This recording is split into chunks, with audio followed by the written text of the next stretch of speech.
Hello everyone. So today we are going to start another lesson from our geography, that is manufacturing industries. So as concerned with the NTSC and CBSC, this lesson is again important. Okay, you need to learn the location. अगर मैं CBSC में बात करूँ तो यहाँ से map questions भी आएंगे, 2 to 3 मार्क के क्वेश्चन जो है वो भी यहाँ पे आपको देखने को मिलेगा. Okay, so let's start our class.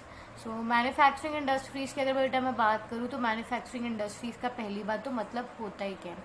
ठीक है, यहाँ पे क्या होता है कि हम लोग किसी भी रॉ मटेरियल को कन्वर्ट कर देते हैं या उसमें कुछ थोड़ी बहुत वैल्यू ऐड कर देते हैं. अब जैसे इसका मतलब समझने की कोशिश करूँ. ठीक है, जब हमने फार्मिंग की थी हमने क्या किया कि है ना क्या बोल देते हैं, मानो कि हमने कॉटन प्रोड्यूस किया. ठीक है, आपने कॉटन प्रोड्यूस किया, उस कॉटन की वैल्यू थी 500 रुपीज़. उस कॉटन की वैल्यू जो आपने प्रोड्यूस किया उसकी वैल्यू क्या थी 500 रुपीज़. ओके, आपने उसको क्या किया, आगे फर्दर प्रोसेसिंग के लिए भेज दिया, जहाँ पे उसमें वो पहले थ्रेड में कन्वर्ट हुई, फिर थ्रेड के बाद में वो फाइन क्लोथ में. ठीक है, शर्ट मानो उसका शर्ट बन गया. ओके, अब वही शर्ट अब जो है वो मॉल में बिक रहा है. ओके, तो वो आपको कितने प्राइस में मिल रहा है, 2000 to 3000 रुपीज़ में मिल रहा है. ओके, तो आपको बेटा यही चीज़ समझनी है कि मैन्युफैक्चरिंग का मतलब क्या होता है कि यहाँ पे हम लोग एक तो प्रोडक्शन करते हैं लार्ज क्वांटिटी में. ठीक है, सेकेंडली यहाँ पे क्या होता है, प्रोसेस होता है जहाँ पे हम रॉ मटेरियल को कन्वर्ट कर देते हैं मोर वैल्यूएबल प्रोडक्ट्स में. देखा ना, एक सिंपल सी कॉटन थी, फिर वो किस में कन्वर्ट हो गई, शर्ट में, तो उसकी वैल्यू भी बढ़ गई और उसका काम भी बढ़ गया. एक पहले थ्रेड था और एक शर्ट है आज. तो ठीक है, तो there is a differentiation in the value, right. तो इस तरीके से आपको समझना है कि मैन्युफैक्चरिंग इंडस्ट्रीज़ क्या करती है, लार्ज क्वांटिटीज़ पे प्रोडक्शन करती है जहाँ पे रॉ मटेरियल को मोर वैल्यू एडेड प्रोडक्ट्स के अंदर कन्वर्ट कर देती है. ओके, ना नेक्स्ट बेटा, नेक्स्ट व्हाट वी हैव कि ये मैन्युफैक्चरिंग सेक्टर अगर हम पढ़ रहे हैं 10th स्टैंडर्ड के कोर्स में पढ़ रहे हैं, NTSC के लिए अगर हम पढ़ रहे हैं, दैट मीन्स कि ये चैप्टर बहुत ज़रूरी है ना. मैन्युफैक्चरिंग इंडस्ट्रीज़ बहुत ज़रूरी है. तो अब बात आती है कि ये मैन्युफैक्चरिंग इंडस्ट्रीज ज़रूरी क्यों है. ओके, तो manufacturing sector is considered to be the backbone of development. इसे बैकबोन ऑफ डेवलपमेंट कहा जाता है. क्यों कहा जाता है कि समझो, अगर मैं आपको बात करूँ, हम लोग एग्रीकल्चर सेक्टर की बात करें. ठीक है, तो एग्रीकल्चर सेक्टर में हमने क्या देखा था कि वो हमें बहुत ज़्यादा एम्प्लॉयमेंट तो दे रहा है, पर हमें जो GDP है वो उतने शेयर से प्रोड्यूस वहाँ से एग्रीकल्चर सेक्टर से नहीं हो रही है ना. तो अगर मैं कंपेयर कर लूँ वही मैन्युफैक्चरिंग सेक्टर की, तो मैन्युफैक्चरिंग सेक्टर जो है वो एम्प्लॉयमेंट तो जनरेट कर ही रहा है, साथ में एक गुड शेयर ऑफ GDP भी वो प्रोड्यूस कर रहा है. ओके, तो इसीलिए इसको हम लोगों ने क्या बोल दिया है, बैकबोन ऑफ डेवलपमेंट. नेक्स्ट अगर मैं बात कंपेरेटिवली पढ़ते हैं तो manufacturing industries help in modernising agriculture. अब मॉडर्नाइजिंग एग्रीकल्चर कैसे हो गया कि जैसे समझ लो कि जो पहले जो लोग थे वो बहुत ज़्यादा डिपेंडेंट थे, है ना. किस पे बहुत ज़्यादा डिपेंडेंट थे, एग्रीकल्चर पे बहुत ज़्यादा डिपेंडेंट थे. ठीक है, अब उन लोगों ने क्या किया, इनकम के लिए जैसे सीजनल एक्टिविटीज़ वगैरह होती है, सीजनल उन्होंने मानो कि एक सीज़न में अपना हार्वेस्टिंग वाला काम किया, अब नेक्स्ट सीज़न के लिए वो लोग क्या करने लग जाते हैं, किसी इंडस्ट्री पर डिपेंडेंट होने लग जाते हैं ताकि वो उन्हें एक परमानेंट सोर्स ऑफ इनकम भी मिलता रहे. ठीक है, तो अब जो लोग हैं वो धीरे धीरे मॉडर्नाइजेशन, अब मैन्युफैक्चरिंग इंडस्ट्री के अंदर क्या होता है, मे बी मशीनरीज वगैरह प्रोड्यूस हो. ठीक है, तो वो मशीनरी वगैरह अब कहाँ पे एम्प्लॉय हो रही है, एग्रीकल्चर में एम्प्लॉय हो रही है. सो manufacturing industry helps in modernising agriculture, backbone of economy, reduce the heavy dependence. ठीक है, पहले लोग बहुत ज़्यादा डिपेंडेंस थे अपॉन एग्रीकल्चर और अब उन्हें जॉब दे करके, इनकम प्रोवाइड करके इन्होंने क्या किया है, एम्प्लॉयमेंट को शिफ्ट किया है from primary sector to the secondary and tertiary sector. Okay, तो industrial development is a pre condition. अब industrial development is a pre condition for eradication of unemployment. See बेटा मैं आपको पहले ही समझा चुकी हूँ. अब एग्रीकल्चर जो था उसके अंदर हम लोगों ने क्या देखा था कि डिस्गाइज अनएम्प्लॉयमेंट जो था वो बहुत ज़्यादा था वहाँ पे, कि लोग जो थे वो हमें विजिबली एम्प्लॉयड तो दिख रहे थे पर उनका कोई भी एक्स्ट्रा बेनिफिट हमें ऑक्यूपाई या ऑब्टेन नहीं हो पा रहा था, है ना. तो अब क्या हुआ है ना कि अब इंडस्ट्रियल सेक्टर जैसे जैसे ग्रोथ कर रहा है तो लोगों ने खुद को क्या किया है ना, इधर शिफ्ट करना स्टार्ट कर दिया. जो एक्स्ट्रा सरप्लस लोग जो हमारे एग्रीकल्चर में एम्प्लॉयड थे, अब वो सब कहाँ की तरफ मूव कर रहे हैं, इंडस्ट्रियल सेक्टर की तरफ. तो इसकी वजह से क्या हो रहा है, हमारी कंट्री में जॉब मिल रही है तो गरीबी कम हो रही है, पॉवर्टी कम हो रही है, लोगों के पास इनकम सोर्सेज हैं. ठीक है, तो इस वजह से हमारा जो एक बैकवर्डनेस है हमारी कंट्री का वो अब क्या होता जा रहा है, धीरे धीरे कम होता जा रहा है. Okay, export of manufacturing goods. अब आप जो सामान बना रहे हो उसको आपको बेचना भी पड़ेगा। तो वो बेचने के लिए बेटा हमने क्या किया है, फॉरेन एक्सचेंज स्टार्ट किया, मतलब हमारी कंट्री के अलावा भी हम उसे फॉरेन कंट्रीज़ में अब बेचते हैं। दैट इज़ वाई हमारे उसकी वजह से भी हमें इनकम मिलती है, हमारा जो ट्रेड एंड कॉमर्स जो है वो और भी ज़्यादा एक्सपैंड हो चुका है। Okay, countries that transform the raw materials into a wide variety of furnished goods of higher value are prosperous. तो जो कंट्री अब देखो बेटा, नॉर्मल सी चीज़ है, आप खुद सोचो, ठीक है, कि आप क्या कर रहे हो, आप अपने घर में कॉटन प्रोड्यूस कर रहे हो, आप अपने कॉटन प्रोड्यूस करके हो, तो उसको आप मानो कि उसको अगर आप बेचोगे तो आपको 50-60 रुपीज़। अच्छा, सबसे सिंपल हम एग्जांपल लेते हैं मिल्क का, ठीक है। अब अगर अभी प्रेजेंट कॉस्ट में अगर हम मिल्क को सेल आउट करने की कोशिश करते हैं, ठीक है, तो आप जब मिल्क बेच रहे हो तो आपको कितना मिल रहा है, 1 लीटर पे आपको कितना मिलेगा, 20-30-40 रुपीज़ के अप्रॉक्स आपको ये मिल जाएगा।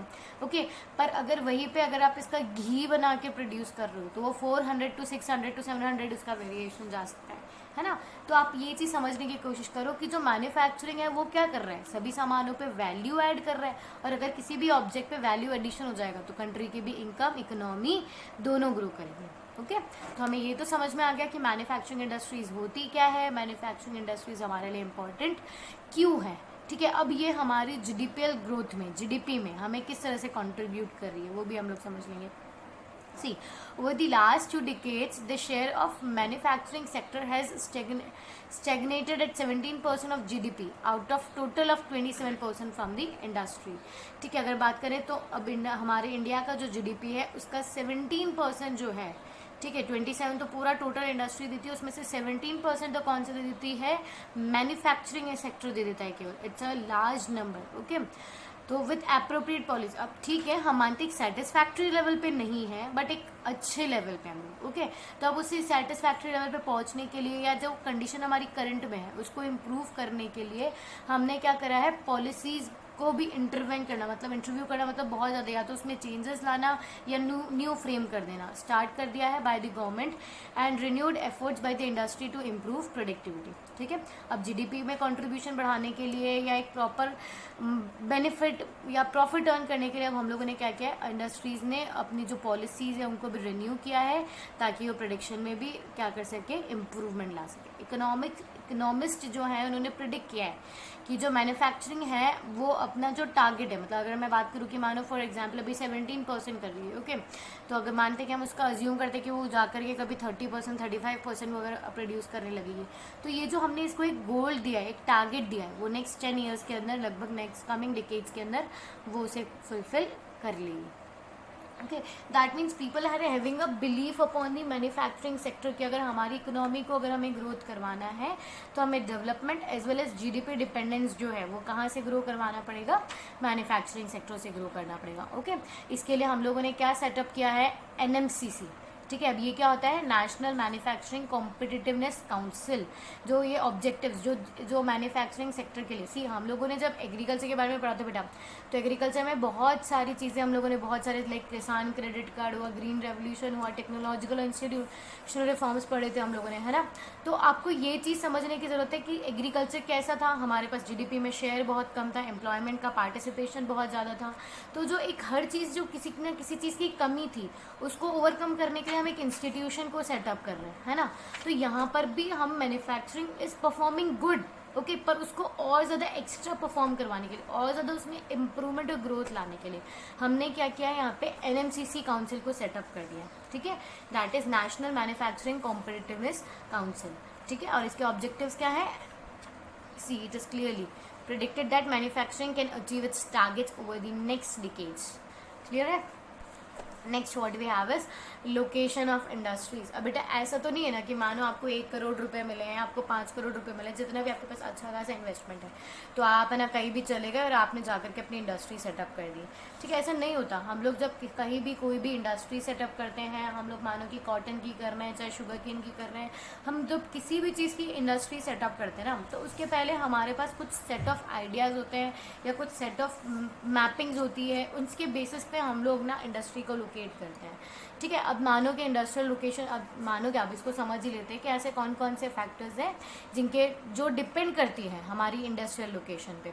ओके, तो सबसे पहले cost of obtaining raw material at site. इसका मतलब क्या हो रहा है कि मानो कि मैंने फॉर एग्जांपल टेक्सटाइल इंडस्ट्री लगाई है, ठीक है, या शुगर केन की लगा लेते हैं, चलो हम शुगर केन जो है जनरली बेटा वो कहाँ प्रोड्यूस होता है, वेस्ट बंगाल, बांग्लादेश वगैरह इन एरियाज़ में वो प्रोड्यूस होता है। तो ये हमारे पास है क्या, और अच्छे ढंग से समझ लेते हैं। Cost of obtaining raw material समझ रहे हैं, तो मैंने 1 करोड़ का मुझे ना वो मिला है, क्या बोलते हैं, प्रॉफिट मिला है या किसी भी तरह का। तो मान लो कि एक चिराग आया, उसने मुझे आकर के बोला कि लाइक मैं आपको 1 करोड़ मिले, आप उसको इन्वेस्ट करो। ओके, तो वो 1 करोड़ रुपए का मैं क्या करती हूँ, मैं सोचती हूँ कि चलो मैं एक शुगर इंडस्ट्री सेटअप कर देती हूँ, फिर मेरे पास बहुत ही पैसा हो जाएगा। ओके, तो मैंने क्या करने की कोशिश करी, मैंने उसको है ना जाके राजस्थान में उस शुगर इंडस्ट्री को, मैं राजस्थान से बिलोंग करती हूँ, तो मैंने क्या किया कि उसको वहाँ कहाँ लोकेट कर दिया, राजस्थान में जाके सेटअप करवा दिया। ओके, अब राजस्थान में सेटअप करवाने से क्या हुआ मुझे, क्या मुझे शुगर केन मंगवाना पड़ रहा है बहुत दूर से, तो उसका ट्रांसपोर्टेशन कॉस्ट ही मुझे इतना ज़्यादा आ रहा है। ठीक है, तो मानो कि जब मैं शुगर प्रोड्यूस करने गई तो वो मेरी 1 किलो शुगर आज किस प्राइस पे मिलती होगी, 15, 20, 30 रुपए इसी प्राइस में मिलती होगी, है ना। पर जो मैंने शुगर केन प्रोड्यूस करी है उसका ट्रांसपोर्टेशन कॉस्ट ही मुझे 2 से 4 हज़ार रुपये लग गया पर केजी पे। सोचो कितना आउटपुट ऑफ कॉस्ट मुझे आ रहा है। तो वो क्या इंडस्ट्री मेरे लिए फ्रूटफुल रहेगी, नहीं। ठीक है, तो सबसे पहला क्या हो गया, cost of obtaining raw materials at site. Then cost of distribution of production. तो कॉस्ट ऑफ डिस्ट्रीब्यूशन मतलब मानो कि लाइक फॉर एग्जांपल कि अब मैंने ना 1 करोड़ रुपए, तो चलो शुगर इंडस्ट्री का तो प्लांट फ्लॉप कर लिया, राजस्थान में लग नहीं सकती। ठीक है, अब मैंने ना बहुत गर्मी चल रही है, ठीक है, और मैंने क्या किया ना, वुलन क्लोथ्स यहाँ पे प्रोड्यूस करना स्टार्ट कर दिया राजस्थान में। In the month of June July कोई मुझसे वुलन क्लोथ्स परचेस करेगा नहीं, करेगा। अब मैंने सोचा कि यार इसको अगर मैं ज़्यादा टाइम तक रखूँगी तो ख़राब हो जाएगा, चलो हम इसको कहीं कोल्ड एरियाज़ में जा करके सेल आउट करके आते हैं। तो अब मैंने उसका मार्केट ढूंढने के लिए, उसके मार्केट के उसे अपना प्रोडक्ट जो है उसे मार्केट में बेचने के लिए, उसके लिए भी मुझे बहुत ज़्यादा ट्रांसपोर्टेशन सिस्टम लग गया, मुझे बहुत ज़्यादा उसकी पैकिंग वगैरह, ट्रैवल एक्सपेंसेस वगैरह, मतलब सारे एक्सपेंस, एडवर्टाइजमेंट वगैरह जो भी मैं मानती हूँ, तो वो सारी चीज़ें जो डिस्ट्रीब्यूशन के लिए आती है वो भी मेरे को बहुत ज़्यादा हाई हो गया अगर मैं वहाँ पे कहीं कोल्ड एरियाज में जा करके बेच रही हूँ।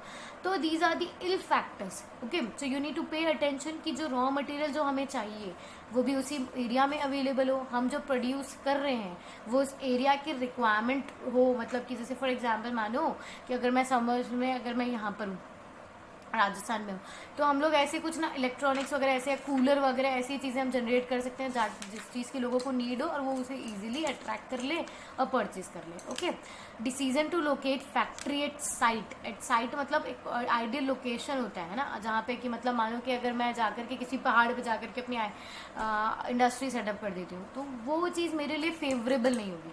तो जो लोकेशन होती है हमें वो भी चेक करनी पड़ती है। Cost of production at site की, वहाँ पे कॉस्ट ऑफ प्रोडक्शन के अंदर हम लोग बेटा क्या क्या देखते हैं, जैसे वहाँ पे मुझे लेबर, इलेक्ट्रिसिटी, ट्रांसपोर्ट फैसिलिटी, ठीक है, ये सारी चीज़ें मुझे किस बेसिस पे, किस कॉस्ट पे मेरे पास अवेलेबल हो पा रही है। तो हम इन सारे जनरल बेसिस पे हमको गो थ्रू करते हैं जब हमें कभी भी इंडस्ट्री को सेटअप करना पड़ता है। और अगर हम इस क्वेश्चन की बात करें तो ये one of the important question आ जाता है 3 मार्क के अंदर कि what are the ideal factors to locate your industries. Okay, so आप इन पे गो थ्रू कर लेना एक बार। Now will go through the previous page again. अब इसमें देखो आप एक एक चीज़ को बहुत तरीके से और ढंग से समझने की कोशिश करना कि industrial location is influenced by the availability of raw material, I have already told you, labour, capital, power and market. अगर ये सारी चीज़ें वहाँ पर अवेलेबल नहीं हुई या फिर इनका जो कॉस्ट है वो मुझे बहुत ज़्यादा हाई मिला, ठीक है, तो फिर वो क्या होगा, मेरे लिए एक फेवरेबल कंडीशन नहीं होगी वहाँ पर मेरी इंडस्ट्री को लोकेट करने के लिए। It is rarely possible to find all the factors at one place. Consequently, manufacturing activities tend to locate at the most appropriate places where all the factors of industry locates are available and can be arranged at lower cost. Okay. मतलब ये चीज़ आप समझ रहे हो कि genuine चीज़, अब मेरे को इंडस्ट्री खोलनी है तो मेरे को सारी चीज़ें फेवरेबल चीज़ें, मतलब सब बेस्ट टू बेस्ट चीज़ें तो मेरे को अवेलेबल हो जाए, ऐसा ज़रूरी नहीं है ना। ठीक है, तो अब क्या होता है कि हाँ, अब जैसे इसके अंदर हम लोग मैन्युफैक्चरिंग फिर उस जगह पे करेंगे, जैसे मानो कि सारे फैक्टर्स तो अवेलेबल नहीं है, समझ आ गया, पर जो मोस्ट इंपॉर्टेंट फैक्टर्स हैं मेरे लिए, मेरी लोकेशन के लिए, जैसे मानो कि रॉ मटेरियल और मार्केट वो वहीं पे ही है, ठीक है, और लेबर भी मुझे वही मिल रहा है, तो ठीक है मैं प्रोड्यूस कर लूँगी। मुझे थोड़ा बहुत क्या है, ट्रांसपोर्टेशन कॉस्ट ही तो ज़्यादा लग रहा है, वो मैं थोड़ा उससे एडजस्ट कर लूँगी। सो मतलब ये थोड़े ऐसे फैक्टर्स होते हैं इंडस्ट्रीज़ के लिए। आपको यहाँ पे बेसिकली ध्यान क्या देना है कि जब आप कहीं पे भी इंडस्ट्री को लोकेट कर रहे हो तो आपको किस बेसिस पे, किस चीज़ पे ज़्यादा ध्यान देनी पड़ेगी कि आपको वहाँ पे raw material, labour, capital, power, market, ये सारी चीज़ें अवेलेबल होनी चाहिए। और अगर इनमें से कोई भी चीज़ डेफिशिएंट है, नहीं, अगर वहाँ पे अवेलेबल नहीं है तो हम बेस्ट कॉम्बिनेशन को चूज़ करके फिर हमारी इंडस्ट्री को लोकेट करेंगे। ओके, तो फिजिकल फैक्टर्स और ह्यूमन फैक्टर्स कौन से हैं। फिजिकल फैक्टर्स में जैसे हमारे पास रॉ मटेरियल होना चाहिए, पावर सप्लाई के लिए रिसोर्सेज होने चाहिए, वाटर एंड फेवरेबल क्लाइमेट होना चाहिए। ओके, अगर मैं ह्यूमन फैक्टर्स की बात करूँ तो ह्यूमन फैक्टर्स क्या होता है, labour, market, transport facility, capital, banking, government policies अच्छी खासी हो, तो ये सारे मेरे ह्यूमन फैक्टर्स हैं जो मेरी इंडस्ट्री के लोकेशन को लाइक डिपेंड करेगी मेरी इंडस्ट्री के लोकेशन पर। ओके, अब सी बेटा आपने आपकी जो एनसीईआरटीज़ है उसके अंदर है ना एक और इम्पॉर्टेंट टर्म दिया हुआ है, दैट इज़ एग्लोमरेशन। ठीक है, एग्लोमरेटिंग इंडस्ट्रीज़ क्या होता है, तो आप ये अब एग्लोमरेशन का मतलब क्या होता है कि मानो, ठीक है, मानो इसके अंदर कैसे आप समझोगे कि हम दो टर्म्स यहाँ पे पढ़ेंगे, सेस और एक एग्लोमरेशन को समझते हैं।